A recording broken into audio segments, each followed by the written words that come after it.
अस्सलाम वालेकुम स्टूडेंट्स, कैसे हैं आप सब। उम्मीद करती हूँ आप सब खैरियत से होंगे। बच्चों, आज हम जो सबक का करते हैं आगाज़ वो है ख्याली पुलाव। तो इसकी पढ़ाई करने से पहले मैं आपको कुछ असूल बताती हूँ जो लाजमी होते हैं पढ़ाई के लिए। वो ये है कि पढ़ाई करने से पहले आपने अल्फाज की दुरुस्त तलफ़्फ़ुज़ में अदायगी करनी होती है। दूसरा ये है कि लहजे में आवाज़ का उतार चढ़ाव जो है वो आपने करना होता है कि देखना होता है कहाँ पे आपको आवाज़ ज़्यादा करनी पड़ेगी और कहाँ पे आपको अपनी आवाज़ जो है वो कम करनी पड़ेगी। मुश्किल अल्फाज के तलफ़्फ़ुज़ पर ख़ुसूसी ज़ोर देना पड़ता है।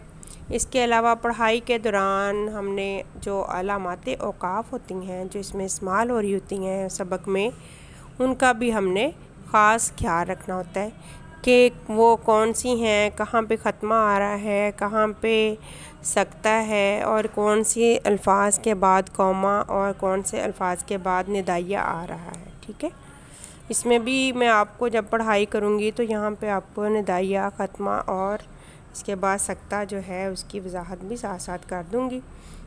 ठीक है, तो सबक की पढ़ाई का आगाज़ करते हैं। उन्वान है ख्याली पुलाव।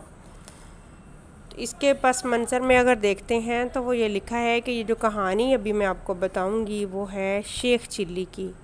शेख चिल्ली एक बेवकूफ़ नौजवान था। वो हद दर्जे का काहिल और कामचोर था। बच्चों, आपको पता है काहिल किसे कहते हैं? काहिल कहते हैं सुस्त इंसान को, और कामचोर एक वो इंसान होता है जो जिसका काम करने को जी ना चाहता हो या काम से जी चुराने वाला। मगर ख्याली पुलाव पकाने और शेखियाँ बघारने का माहिर था। वो ये करता था कि बैठा मुख्तलिफ़ सोच अख्तियार कर लेता था और उसके मुताबिक जो है वो अपने ज़हन में एक बहुत बड़ी कहानी बना लेता था, या एक बहुत बड़ा जो है ना वो एक पहाड़ सा, राई का पहाड़ बना लेता था। और वो असल में हकीकत में कुछ भी नहीं होता था, लेकिन उसकी सब ये सोच का ही कमाल होता था। उसकी बूढ़ी माँ जो है वो उसके सिवा उसका कोई ना था, और ये था कि माँ भी शेख चिल्ली की इन हरकतों की वजह से बहुत परेशान रहती थी, क्योंकि वो अक्सर यही परेशानी का सबब करता था कि वो बताता था कि आज मैंने ये सोचा है, अब हम ये करेंगे, और इस तरह वो ख्याली पुलाव में मगन रहता था। और उसकी माँ चाहती थी कि वो कोई काम काज करके घर के हालात बदले, मगर शेख चिल्ली को तो सिर्फ़ बड़े बड़े ख्वाब देखने की आदत थी। शेख चिल्ली का असल नाम मोहम्मद रमज़ान था। अब इस कहानी में जो आपके पास मैं आपको बता रही हूँ, ये कहानी ये एक ड्रामे की सूरत में है। ये शुरू होती है, इसमें दो किरदार हैं। ठीक है बच्चों, आपको किरदार निगारी भी लिखने के लिए आ सकती है, क्योंकि इसमें किरदार जो दो हैं उनके बारे में माँ का या शेख चिल्ली की किरदार निगारी करें, यह भी आपको गाइड किया जा सकता है। इसकी पढ़ाई के साथ साथ ही मैं आपको इसकी किरदार निगारी को भी वजाहत कर दूँगी। तो इस ड्रामे में दो किरदार हैं। पहला किरदार है शेख चिल्ली का, जो एक बेवकूफ़ और अहमक नौजवान है, और दूसरा किरदार है माँ का, जो कि शेख चिल्ली की गरीब और बूढ़ी माँ है। पहला मंज़र कुछ इस तरह से है कि शेख चिल्ली का घर, हमने पहले ये बताना है कि शेख चिल्ली का घर कैसा है, उसका अहाता कैसा है। तो शेख चिल्ली अपने घर में बैठा ख्याली मंसूबे बना रहा है। माँ एक टोकरी हाथ में लिए कमरे में दाखिल होती है। माँ गुस्से से बोलती है, अरे कमबख्त। यहाँ इसके बाद कमबख्त के बाद जो निदाइया बच्चों आया है निशान, इसमें हम किसी को जब पुकारते हुए बोलते हैं तो ये निदाइया जो है उसके बाद ये निशान आएगा। निखट्टू के बाद है कौमा, तो ये भी किसी को पुकारने की अलामत, और उसके नाम के बाद हम ये निशान लगाते हैं।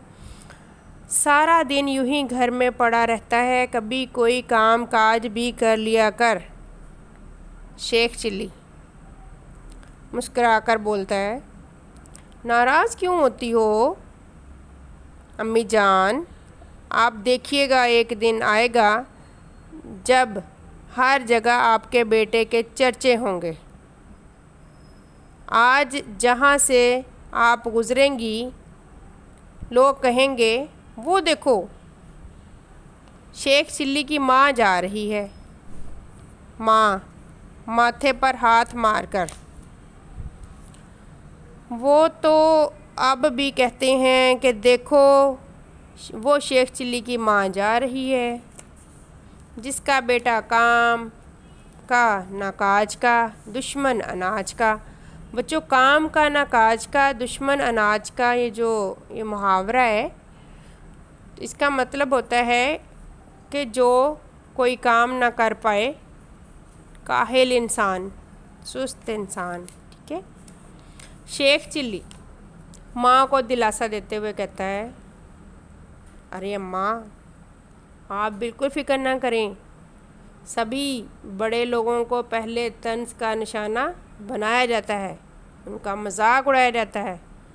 फिर एक दिन ऐसा भी आता है कि शेख चिल्ली की बात काट कर माँ बोलती है, मगर आज ऐसा दिन आ गया है कि घर में पकाने के लिए आटे की चुटकी भी नहीं।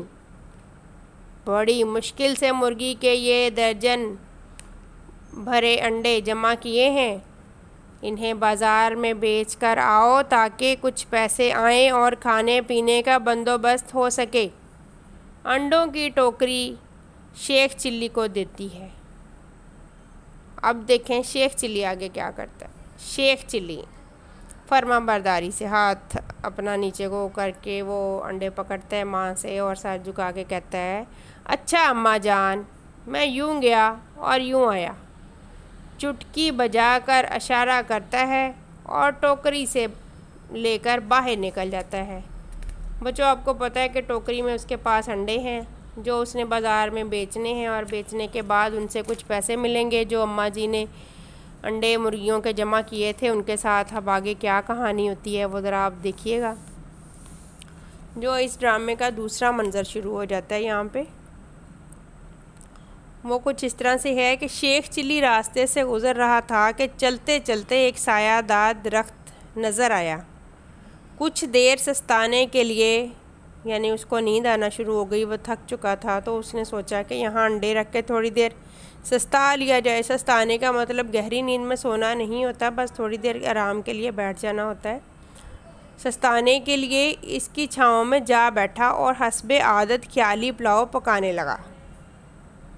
शेख चिल्ली खुद कलामी करते हुए, यानी अपने ही आप से बातें कर रहा है वो। अब मेरी अम्मा तो बहुत सादा है, लो बताओ, मुर्गी जो अंडे देती है बेच देती है अंडे।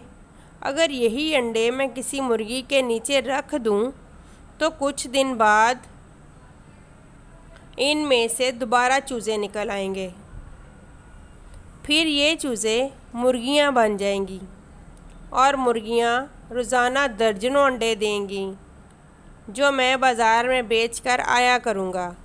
खूब आमदनी भी हो जाएगी, माँ के सारे गिले शिकवे भी दूर हो जाएंगे। अब ये वो सोच रहा है बैठा।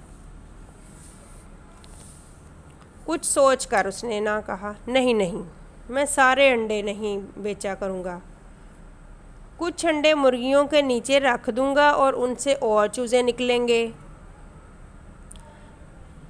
फिर वो भी बड़े होकर मुर्गियाँ बन जाएंगी। मैं उन मुर्गियों को बाज़ार में बेचकर एक अच्छी नस्ल की गाय या भैंस खरीद लूँगा, उनका मक्खन, दूध और घी बनाकर बेचता रहूँगा। ये सारे पैसे मैं अम्मा को नहीं दूँगा, बल्कि अलग जमा करता जाऊँगा। इन पैसों से और मुर्गियाँ और भैंस खरीदूँगा, फिर मेरे पास पैसा ही पैसा होगा, घर होगा, शानदार मोटर कार होगी। फिर कुछ सोच कर शर्माते हुए अब शेख चिल्ली जो है वो उठ गया है और वो सोच रहा है कि मैं क्या करूं। फिर मेरी किसी अच्छी सी लड़की से शादी हो जाएगी, दावत होगी, बहुत सारे लोग आएंगे, शानदार खाने पकेंगे, लोग मेरी शान देखकर हैरान होंगे, सारे ज़माने में मेरा नाम होगा, लोग मुझे शेख चिल्ली साहिब शेख चिल्ली साहिब पुकारेंगे, और अगर किसी ने मुझे सिर्फ़ शेख चिल्ली कहा तो मैं उसे एक ऐसी लात रसीद करूँगा कि बच्चों ये जब लात उसने रसीद की तो उसके बाद क्या होता है ये सुनिएगा कि शेख चिल्ली ज़ोर से लात मारता है जो अंडों पर लगती है और सारे अंडे टूट फूट जाते हैं। शेख चिल्ली रोने लगता है। शेख चिल्ली, अरे ये क्या हुआ, अंडों के साथ साथ मेरे ख्वाब भी टूट गए।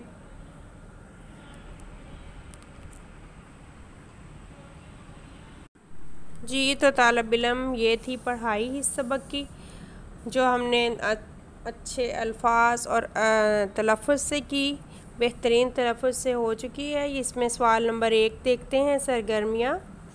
सवाल नंबर 1 है, सवालात के जवाबात दें। शेख चिल्ली में कौन सी बुरी आदत थी? तो बच्चों आपको पता है कि शेख चिल्ली की बुरी आदत कौन सी थी। वो ये है कि शेख चिल्ली को बड़े बड़े ख्वाब देखने की बुरी आदत थी। वो एक काहिल और कामचोर इंसान था और वो सिर्फ़ एक ख्वाब ही देखा करता था।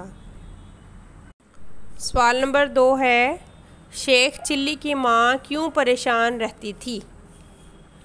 शेख चिल्ली की माँ बच्चों इसलिए परेशान रहती थी, इसका जवाब कुछ इस तरह से होगा कि उसकी बूढ़ी माँ जो है उसकी इन काहली और सुस्ती वाली हरकतों और ख्वाब देखने, ख्याली पुलाव बनाने वाली जो हरकतें थीं उनसे बहुत ज़्यादा वो परेशान रहती थी। और इसलिए परेशान भी रहती थी कि वो कोई काम काज नहीं करता था, बल्कि सारा दिन घर पर लेटा रहता या फिर घूमने फिरने के लिए चला जाता था। सवाल नंबर 3 है कि शेख चिल्ली ने मुर्गी के अंडों के बारे में सबसे पहले क्या मंसूबा बनाया? तो सबसे पहले जैसे ही उसकी माँ ने उसको अंडे दिए, वो अंडे लेकर जा रहा था तो उसको सस्ताने के लिए नींद आ गई। उसने सबसे पहला जो मंसूबा बनाया वो ये था कि उसने सोचा कि मेरी तो माँ को कुछ अकल नहीं है, समझ नहीं है, मैं यही अंडे जो वो मुझे बाज़ार बेचने के लिए दे देती हैं, इन्हीं अंडों को मैं मुर्गियों के नीचे रख दूँगा और इनसे चूज़े निकलेंगे, उनसे फिर और ज़्यादा मुर्गियाँ जो हैं वो पैदा होंगी। ये उसका पहला मंसूबा था। और ये मुर्गियाँ फिर दर्जनों अंडे देंगी और मैं उन अंडों को बाज़ार फ़रोख्त कर आया करूँगा और मुझे खूब आमदनी हासिल होगी।